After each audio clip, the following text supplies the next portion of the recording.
to be a successful marketeer, you have to have two really important things. One, you have to be inventive and you have to learn how to work with constraints, whatever they are. And the second one, you cannot be successful without collaborating.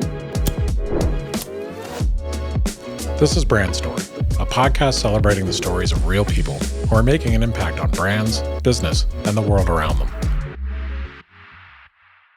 My guest today is Patricia Corsi. Patricia is the Chief Marketing and Digital Officer for Bayer Consumer Health. Welcome, Patricia. Thanks for being on the program today. It's a pleasure to be here. Really excited about our conversation to come. Yeah, I've really enjoyed following you and watching a lot of your content, and you give so many talks and have been the keynote at so many things. I've been a fan for a long time. So I've read that you're one of the only people that I know that have the dual roles of CMO and CDO at Bayer at the same time. That's a big job. So what do you think the benefit of having both those roles are? Yes, it's very interesting because it was one of the things that attracted me to accept this role. So I think the first thing is, at least the first barrier that you take out is that internal debate between marketing and the digital area. Yeah. So if we're being very honest, it's difficult to say that, okay, let's talk the analog folks and then the digital folks, right? So this doesn't exist anymore. So I think the first thing, it's very simple that, there is no dispute for funds and resources. There is one aligned agenda and there is one force ahead. So I think this was something that really excited me in terms of focusing more externally, because when you're thinking about the disputes of resources internally and etc., you're having much more internal focus where, we should be all thinking about how do we serve our consumers, how do we make their lives better, how do we help our customers, etc. And this discussion doesn't happen in the office. So I think it was also very helpful to center the discussion where it matters. Because for the consumer, again, for them, there is no traditional marketing and digital marketing or traditional sales and digital sales. There is one thing is, I want to buy something. I either go to the e-commerce or I go to the store. It depends on what's my relationship with that purchase, right? Yeah. And marketing and communication would be the same. Yeah, I think that's a brilliant approach, and I think there aren't enough people doing it. I've heard and read that you're media agnostic as well. And what do you mean when you think of being media agnostic? What do you think? Yeah, I think this is all part of an evolution, right? So I remember when I started marketing, it was always TV first. Yeah. The ideas had to be always TV first. And by the way, there were three things that you needed to do as a good marketeer: a TV campaign, a radio campaign, and an outdoor campaign. Yep.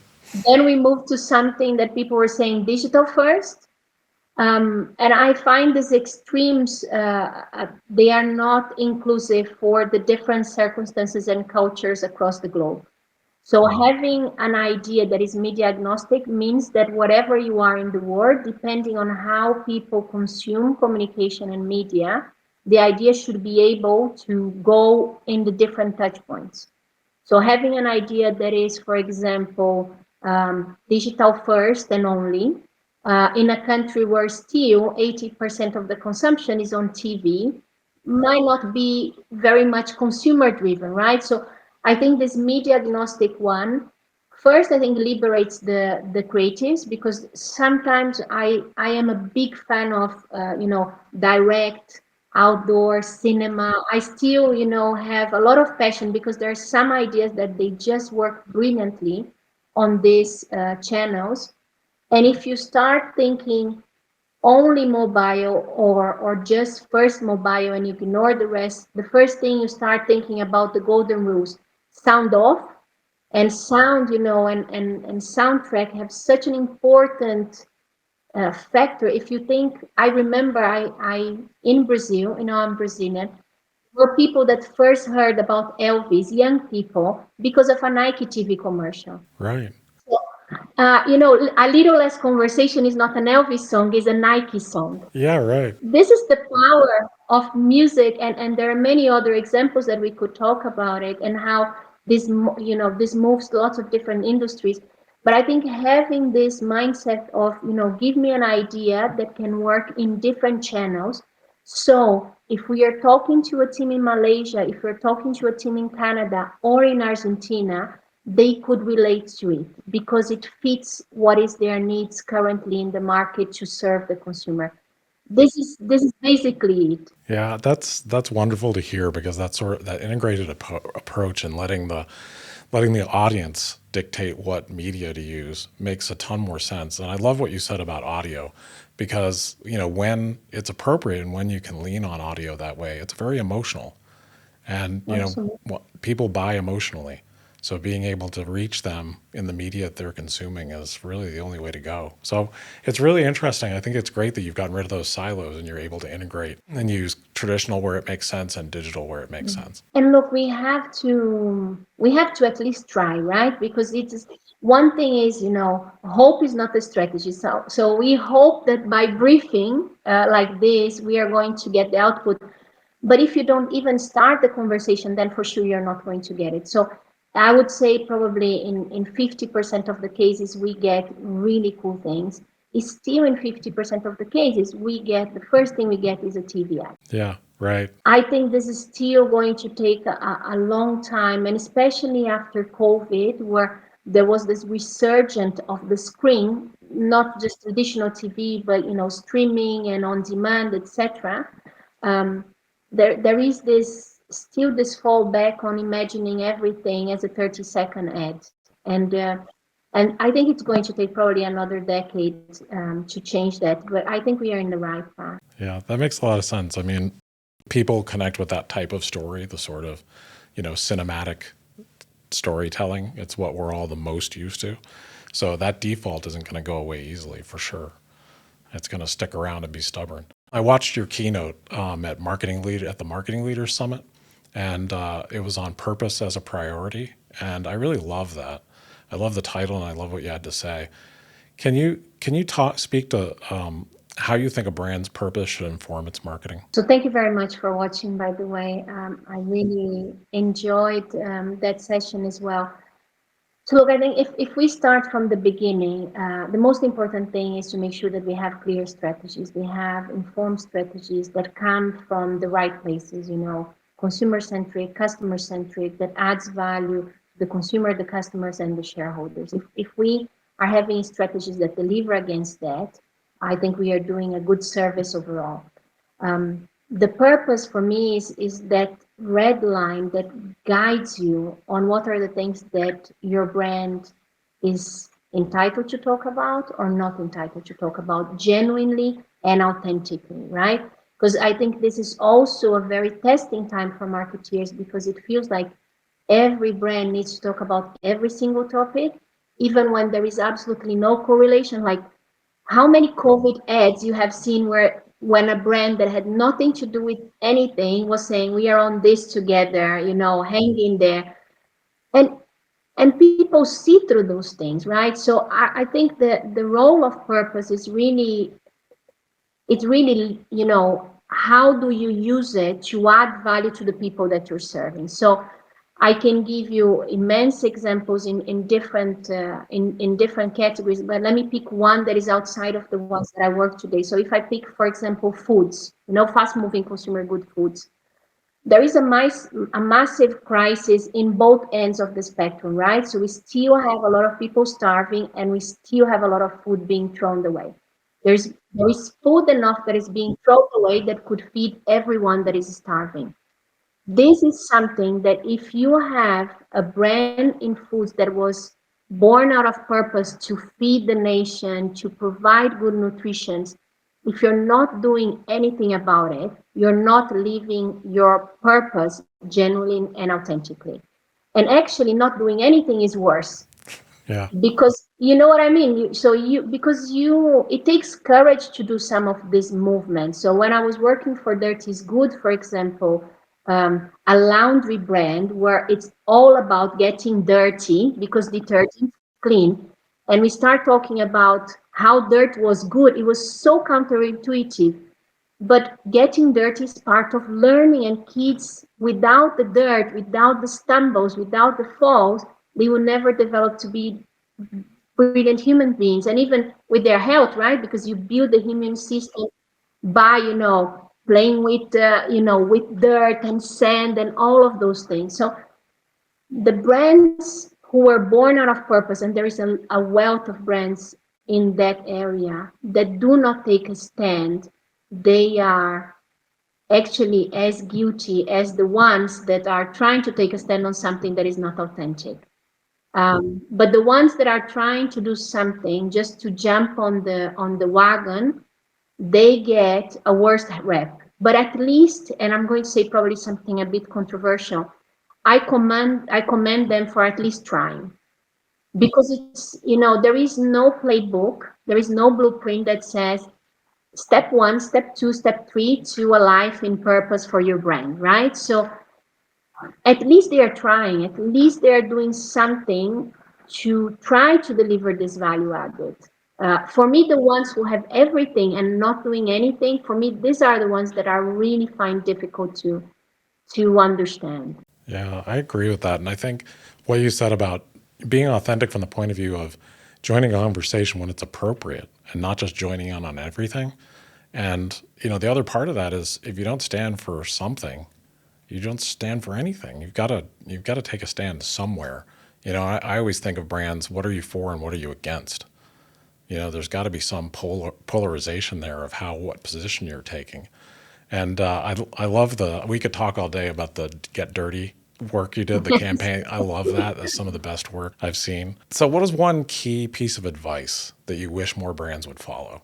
Well, I think we were navigating a little bit in this area. It is really to build up courage, and I think you said something super important. That is sometimes saying what you don't stand for, and what stand is as important as what you stand for. But this takes courage to make a stand. And so the way I'm going to express is we need to de-average, because sometimes the brands want to be everything to everyone and they end up being nothing to everyone. So I think there is a lot of respect, yeah, for brands that they they stand for something and they are firm into that, even if that is not your personal area of passion. But there is that respect for the courage, for, it's not, I think we cannot think that brands are not like people in a way, right? So we respect people that take a stand. Of course, take a stand respectfully, take a stand, sometimes saying what you believe in, what you stand for, doesn't mean attacking someone else. And I think the tonality is important. Yeah. Absolutely. Have the courage to try to make a stand. If you make a mistake, have the courage to come back and say, we blew it, but we learned. This is what we have learned. And I think this would make better, more informed consumers about what the brands stand for, versus that average vanilla, let's please everyone. Appeal to everyone. Yeah, I mean, when people are like that, they're pretty uninteresting. And if you think of a brand as a person, it's so hard for brands to be themselves sometimes, and they want to weigh in on everything and just they make themselves meaningless. And you cannot talk with property about every single subject. And how many brands do we see today that they want to talk, whatever is the cultural relevant topic, LGBTQ, all Black Lives Matter, female payment in sports, whatever is happening, they want to make, because they want to be part of all the conversations. And sometimes people look and say, you sell toilet paper, what do you have to do with that?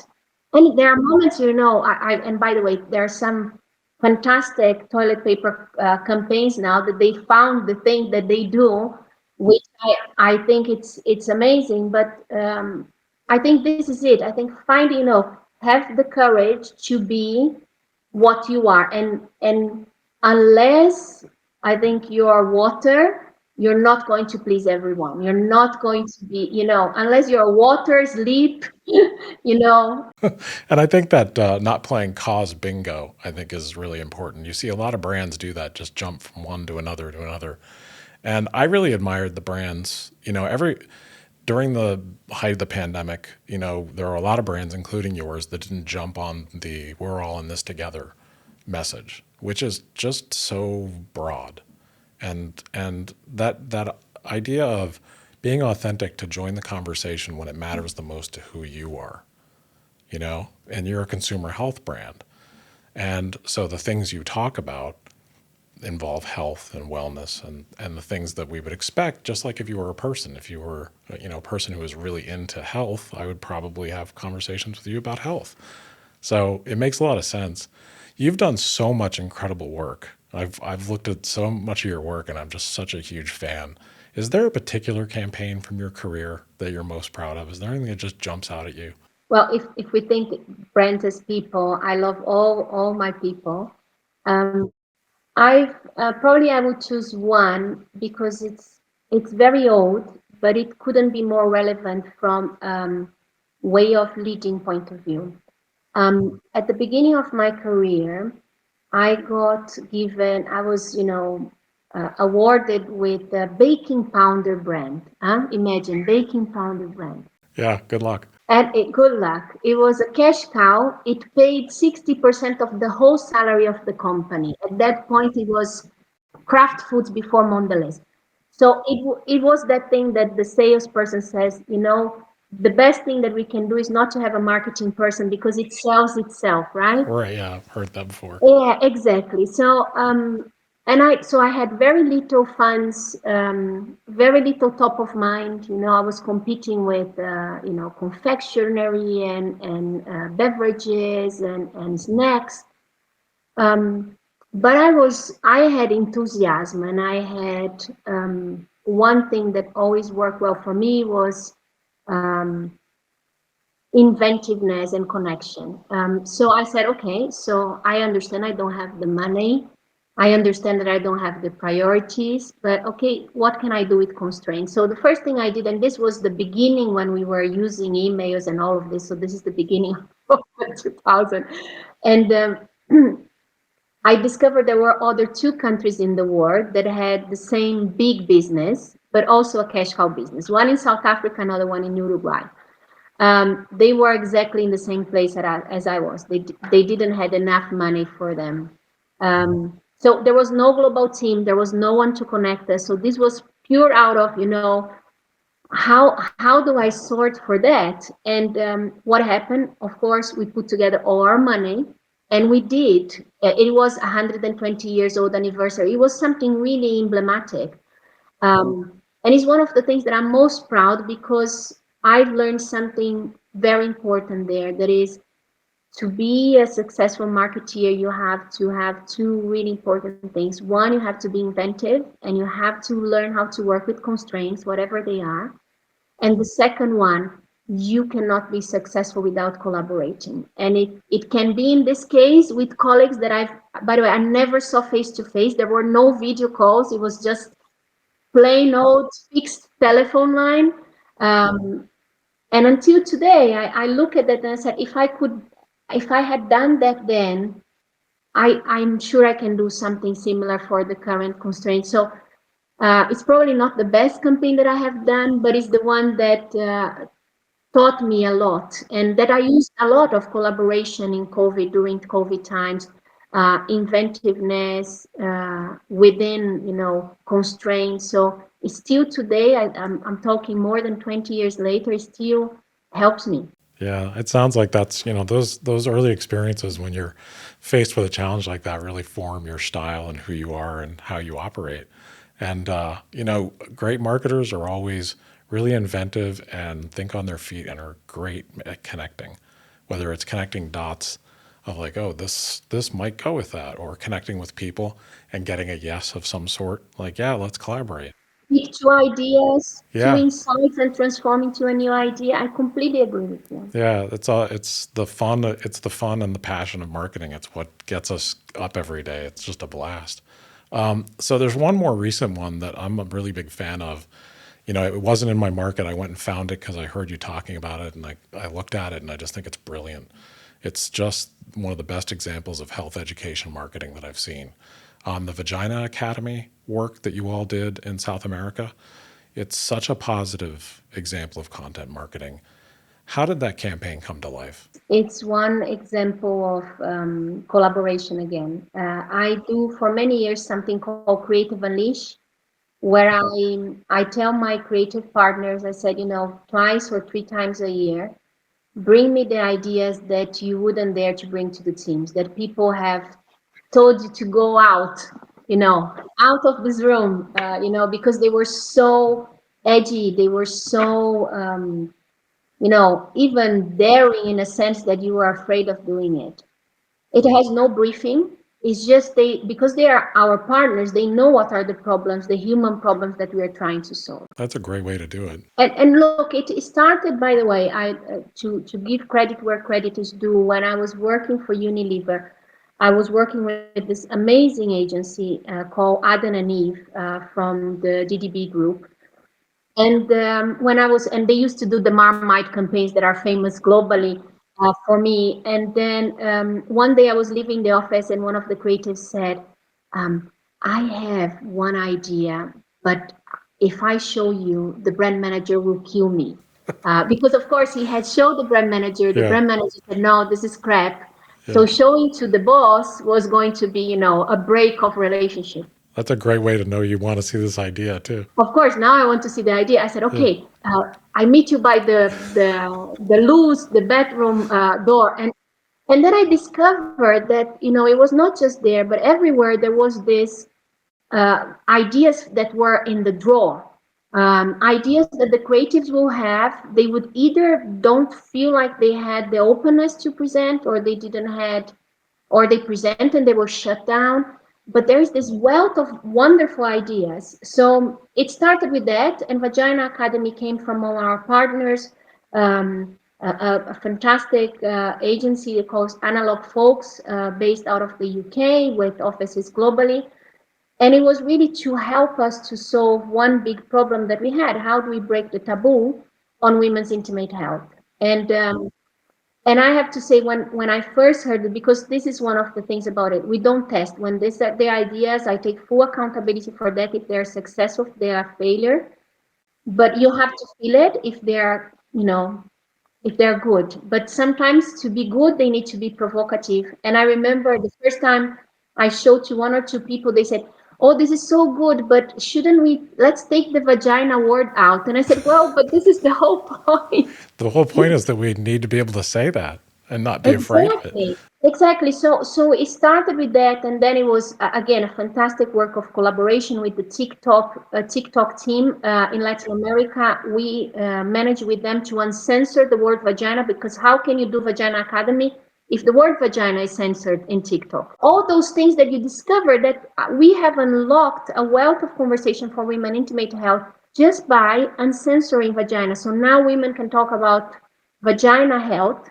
in TikTok, because now the word is not, they don't have to work, to write with the numbers and other things to try to trick the algorithm. So this started with that, and of course I felt particularly very passionate because it started in my home country in Brazil, where I know this is a massive taboo. Imagine that 2/3 of women, they would not talk to their doctors about it. Yeah, there are certain cultures where you have different taboos and different, especially around health and medicine and self-care. And so I just applaud you all, because that is the most, and especially, well, everyone that worked on it, of course, but you for having the bravery of going, no, we're not going to make it to where everyone's going to like it. We're not going to dumb it down. We're going to figure out how we can say this and keep saying it. And by the way, talking about collaboration and courage again, the Brazilian team was amazing, because all those ideas, they will never come to life if you don't have a team in the country that says, you know what, we are going to be behind it. So no, a big shout out to the team in Latin America, because they were absolutely amazing, and they didn't invest 1 second in trying to see how to mask it out, but just to make it bigger. And now, we are in the UK, we are in Italy, we are moving to another 3 regions. And so, yes, I'm feeling overwhelmed with joy because we have delivered the equivalent to 17,000 classes on intimate health education just in Brazil. And even the educational system in Brazil would have never done that in a matter of 4 months. So marketing is doing the job of government in some ways and education. And a lot of times education is the best marketing. When you can engage people and they learn, they remember you, and you're actually offering authentic value. You're not just selling. Especially in health. If you were to ask me what was the one big silver lining in after COVID for all the health industry, is that you had to stop and to think about how do you humanize science and help the consumer to navigate in these difficult times where if someone in your house sneezes, you don't know if it's an allergy, if it's a cold, if it's a flu, or if it's COVID, right? And this was a moment for I think a great opportunity for the industry to refocus back on serving, because it was a moment where everyone was open. It was the first time I think in 3 years where brand trust start increasing back again versus years of decline, because people were expecting the brands overall in all industries to help them to navigate these times. And it was a moment where specifically on health, people were a bit lost. How do I build my immune system? I just eat as many oranges as I can. But then somebody said that I have to have zinc. What the heck is, zinc has to do it. It was overwhelming. So I think these are the things that, from an educational, I think educational will save the world eventually. But I think from a marketing point of view on health, it has been a massive transformation, ignition, or gasoline in the past 2 years. Yeah, and it's the moment is perfect for that and so needed because you're actually serving the audience, not selling. And they have an authentic need and you're there and you're capable and you're ready and you're honest and the messages that are out there are actually helpful. And that's great marketing. Whenever you're actually helping, it's great marketing. Exactly. So the first time I started to connect with you and follow, your posts and what you say and looking at your speeches and different things, you had done a talk, I think, on Ad Age about putting your own oxygen mask on first. And it was the beginning of the pandemic. And, I was going through what you were going through. And that's when you and I connected. And can you tell me a little bit about what you meant by that and why that came out of that and you felt like it was a message you needed to deliver? Yes, I think the first thing I'm going to be very open and vulnerable. I've always heard that message on planes, and I thought this is the most stupid thing ever. I will always give the mask to my son and to my husband first. I'm good to go as the third one. That's fine. I've never realized until we start this crisis that if something is to happen to me, it will devastate them, my friends, my family, the team that is counting on me. So I thought I was being very selfless, but actually I was not being, I was not taking the full account of my responsibility. And this was the first time that I had the courage to say that out loud.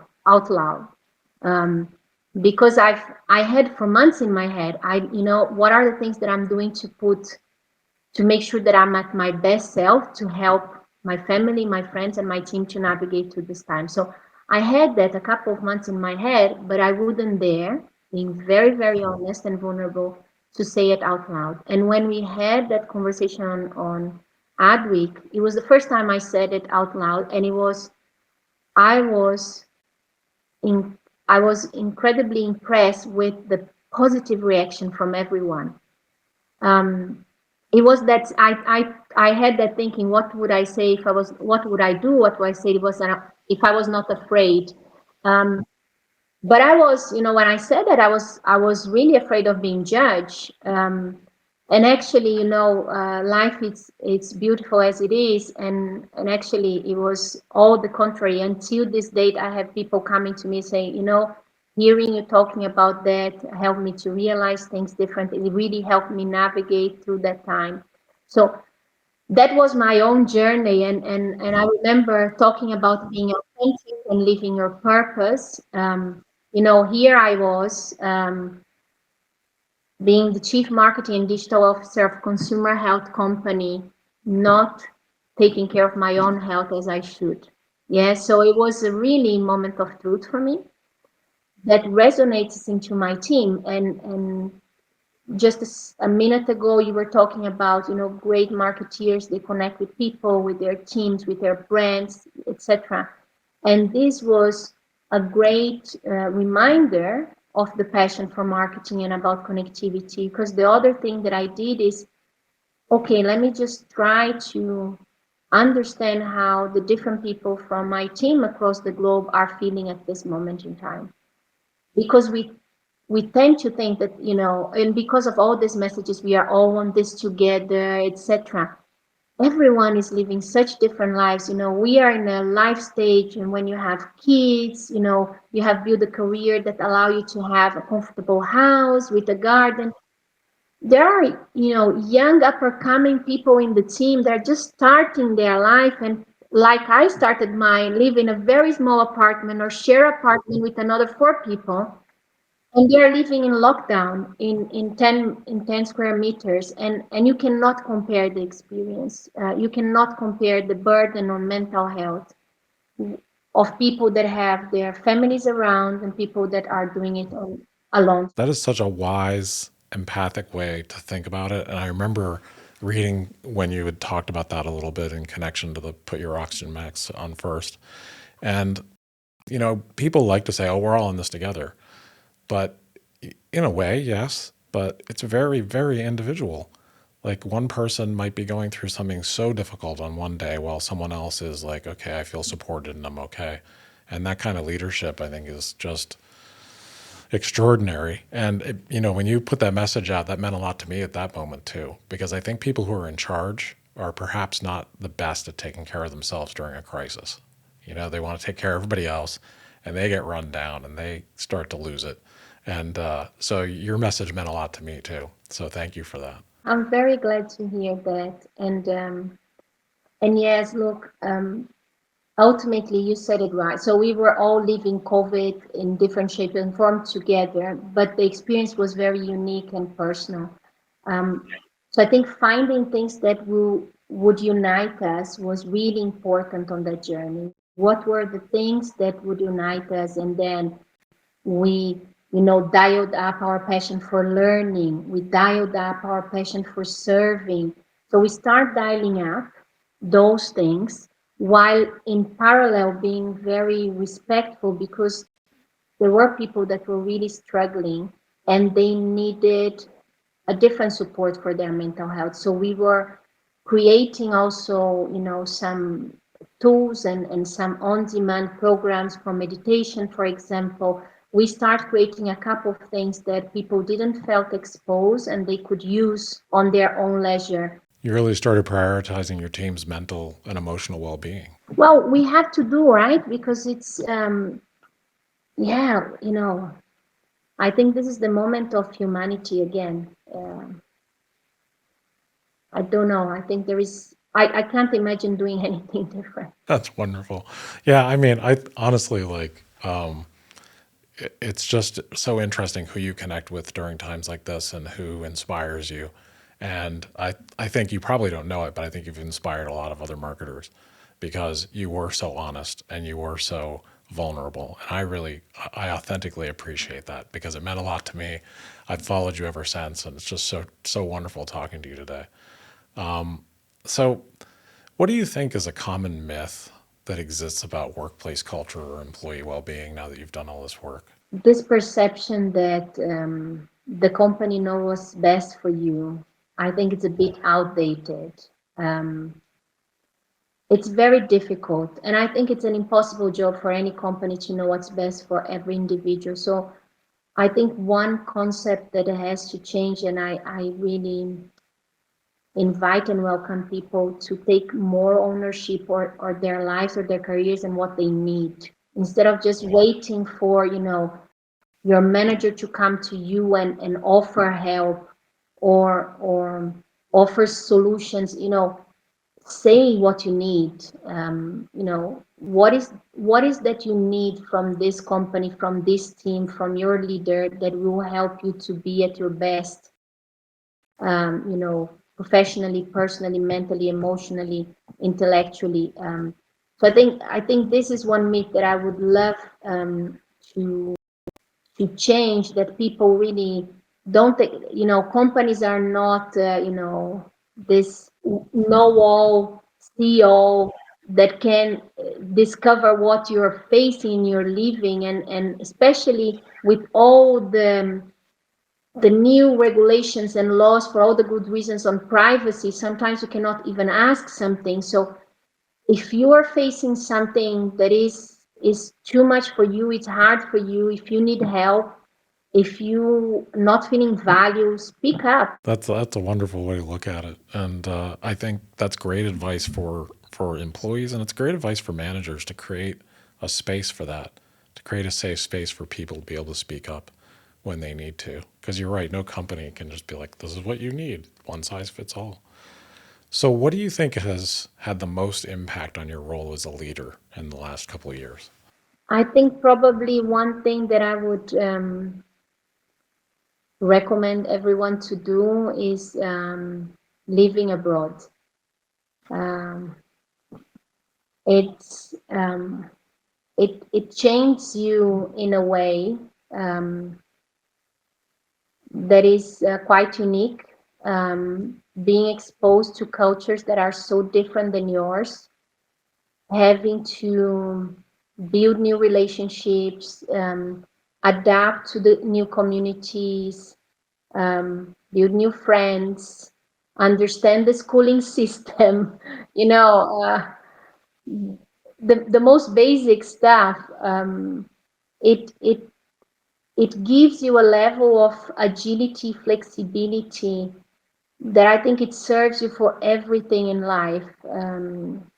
So I would probably say that what shapes the most my leadership is those different experiences that I had while living abroad, and I'm now doing it for almost 15 years. That's wonderful. I think, and if you can't live abroad, I will add go travel and try to do it whenever you can, because experiencing other cultures gives you perspective, and it makes you realize how the same we are and how different we are at the same time. And I think that's a wonderful advice, especially for marketers, because if you're not a lifelong learner and intensely curious about the human condition, you're not going to be a very good marketer. I agree, and I think you said it beautifully. Not I it's an important thing. Not everyone has the opportunities to live abroad, but opening up your mind, having diverse friends, sometimes Yeah. just going to a restaurant with a cuisine that is different than yours, it already opens different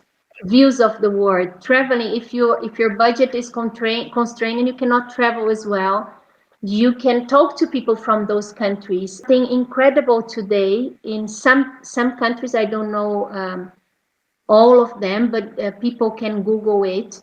There are some human libraries where there are Oh, yeah. people that will go to libraries and they will talk to people about their lives, their cultures, and these are people that they can be refugees, they can be from a religion that is different than yours, they can have a sexual preference that is different than yours. So um, I think there is never an excuse to not, this is life with constraints that we were talking before, right? Yeah, So right. maybe you don't have the funds, you don't have the opportunity. It doesn't mean that you cannot open up your mind and open up your experience and the way you see the world. You just have to look for it. Google is a wonderful machine. It is. I think you can learn so much from other people. I love the suggestion of the living libraries. I've heard of that and I haven't taken advantage of it yet. But I find with the marketers I work with or the people that I end up hiring, I always look for people who are endlessly curious and especially about other human beings and how people live, and because that really is what makes you a good storyteller or a good marketer. So I have a question that kind of goes with that, and we've a few more questions, then I'll let you get back to your very busy day. This is a sentence for you to finish. If you weren't a marketer, what would you be? Oh, very easy. I would be a chef. It's my family tradition, just for it not to be something that is out of fashion or because there is a lot of famous chefs. So my grandfather was a chef. He had a hotel. I was raised in the kitchen of his hotel. My father had restaurants, so I had aprons before I had those, and I think this is what I would do. It's a very hard life. I have tremendous respect for chefs, but this is absolutely what I would do. I love that answer, and it's still a very creative endeavor. Indeed. And you know, the one of the reason I love that answer personally is that I grew up working in restaurants, and I worked as a waiter and a bartender and front of house and everything. And actually, even when I hire people, I'm always really excited if they've been in service of some sort, because if you've worked in a restaurant, you travel. I mean, all the different people that come in, the food, the cuisines, depending on what type of restaurant it is a journey, and it is very, very good for you to have to deal with all the different situations that come your way. So that's really interesting, a really cool answer, because it's still being a chef is a very creative endeavor. You have, I'm sure, a lot you could recommend, and I've got two last questions. What do you, from your point of view, for other marketers right now, what do you think is a must read or a must watch or listen? What would you recommend that people dig into?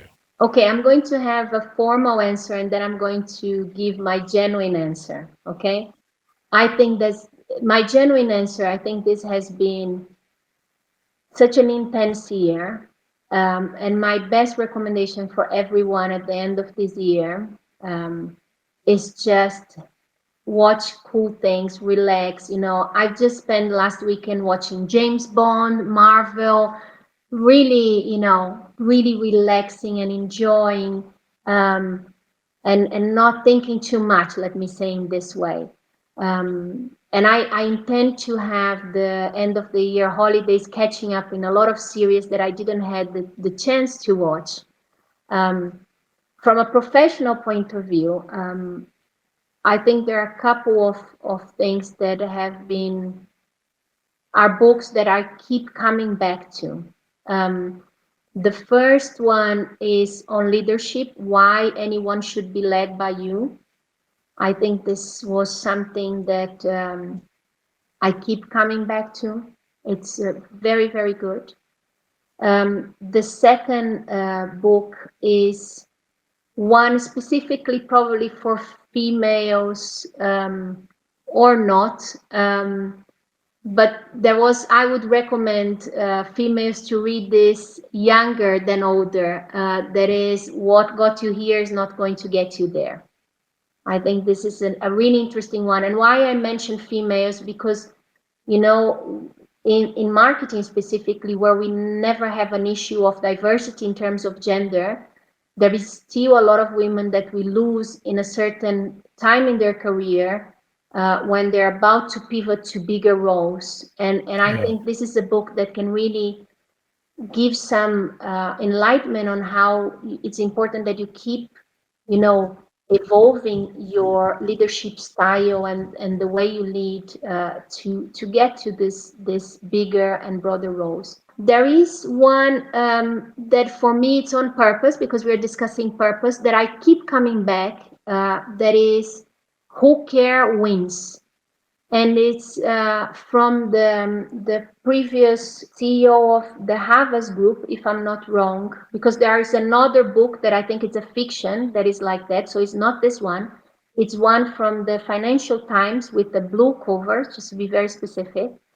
And it talks about the journey for brands for purpose and how we can have capitalism and purpose living at the same place. And I think this was one of the first things that you have to get your head around, that because there are some people, when they start talking about purpose, they all say, okay, I have to work for a not-for-profit, etc., because one thing doesn't go to another. And I think this is a missed concept. So these are 3 books that I keep seeing myself going back to.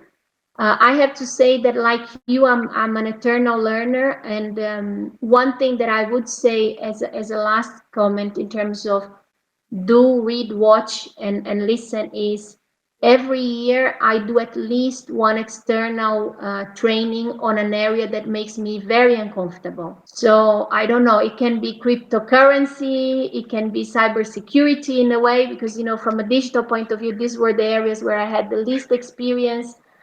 Or it can be something completely different, like merger and acquisitions, like I've done some years ago. So I think it's important. It keeps you fresh. And by the way, again, you get to know a lot of interesting people doing this as well. We shouldn't underestimate the power of connecting with different people on those trainings. Those were the best recommendations. Those just make my day. The one of just relax and watch some movies and don't try to push yourself all the time at the end of the year here. I love that. I think I'm going to take that advice this weekend and watch some Marvel and James Bond. And for doing deep dives on things that make you uncomfortable, I think you and I have that in common. I just did like a 4-day deep dive into NFTs and just drove myself mad. So last question, if you could give yourself, your younger self, any advice, what would it be? Be kinder to yourself. That would be it. Be as kind to yourself as it is to the people that you love the most.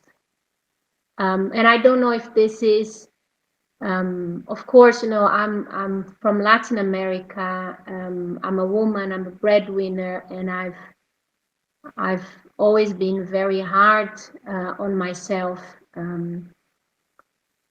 And sometimes I think it helps tremendously to be kind with yourself, because there is a lot of already a lot of difficulties on the way. I feel extremely fortunate for everything that I have received in life. So these are probably the two things: be kind to yourself and always be grateful. Those are wonderful.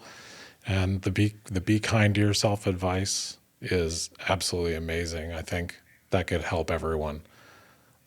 People tend to care for others and not care for themselves. And I think if we can all take that away from this episode, I think that's the most positive message at this time that you could come up with. So thank you so much for being here today. I could talk to you all afternoon, but I know you have an awful lot to do. But thank you so much for making time for this, Patricia. I really appreciate it. Likewise, I really enjoy, time flies when you're having fun, and this is exactly what happened. Suddenly it's dark outside here in Switzerland, and I haven't seen time pass. So thank you so much for your generosity, for inviting me, for your questions, and for your kind words and support. It means a lot to me as well. So I really appreciate it. Want to hear more inspiring stories? Subscribe on your preferred podcast app so you don't miss an episode. And if you like what we're doing, please rate, review, and share. It's the best way to support us. Thank you for listening to Brand Story.